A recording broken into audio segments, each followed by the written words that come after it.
नाम था उस शेर के बेटे का संभाजी। और जानना हो संभाजी राव के बारे में, अभी एक मूवी आई है नई, छावा। देखिएगा जरा, छावा। छावा का अर्थ होता है महाराष्ट्र की भाषा में शेर का बच्चा, उसको छावा बोलते हैं।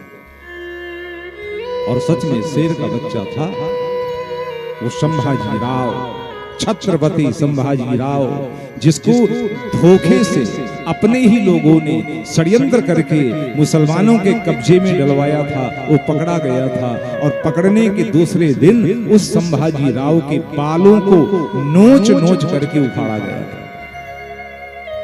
सुनाऊंगा इतिहास तो कांप जाओगे, आपके रोंगटे खड़े हो जाएंगे। तीसरे दिन संभाजी के नाखून उन चिमटियों में पकड़ करके खींच के उखाड़े गए थे। चौथे दिन संभाजी की उंगलियां काटी गई थी। पांचवें दिन संभाजी के इतने इतने हाथ काटे गए थे। छठवें दिन संभाजी के पैर के घुटने इतने इतने काटे गए थे। छत बिछत कर दिया गया था और कहा गया था अभी भी मौका है, इस्लाम कबूल कर ले वरना बोटी बोटी काट देंगे। और उस शेर के बच्चे ने कहा था प्राण छोड़ दूंगा, शरीर छोड़ दूंगा, आंखें त्याग दूंगा, जिंदगी कुर्बान कर दूंगा, लेकिन अभागो तुम्हारे धर्म को स्वीकार नहीं करूंगा। मैं शेर का बच्चा हूं, मैं छावा हूं, मैं हिंदुस्तान का बेटा हूं, मैंने अपने धर्म के लिए जिया है, धर्म के लिए मर जाऊंगा। ये था संभाजी राव। और दुर्भाग्य हमारा कोई जानता नहीं उसके बारे में। पढ़ा करिए, कुछ देखा करिए, इतिहास को समझा करिए।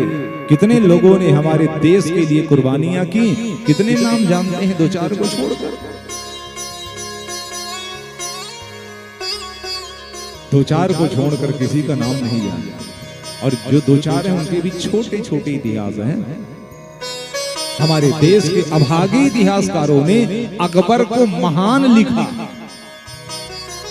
कितने दोगले रहे होंगे वो, कितने बेशर्म रहे होंगे वो, कितने निर्लज्ज रहे होंगे वो, जिन्होंने अकबर को महान लिखा।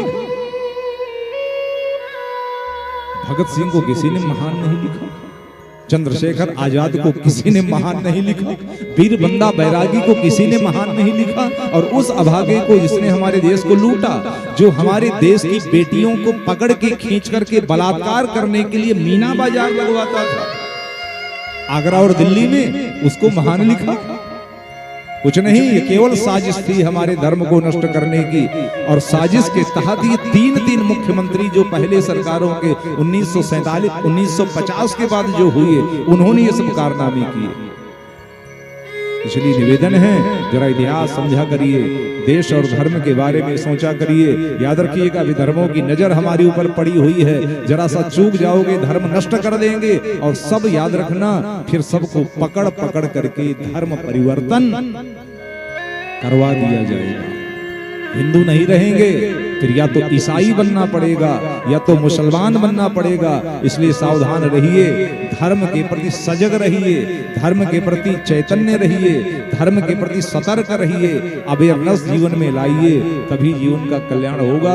वरना इस तरह बैठ के भागवत नहीं सुन पाओगे। भागवत सुनने लगोगे ना, उसी समय दो चार लोग लेके तलवार घुसेंगे और 10-20 की गर्दन काट के चले जाएंगे, फिर क्या करोगे?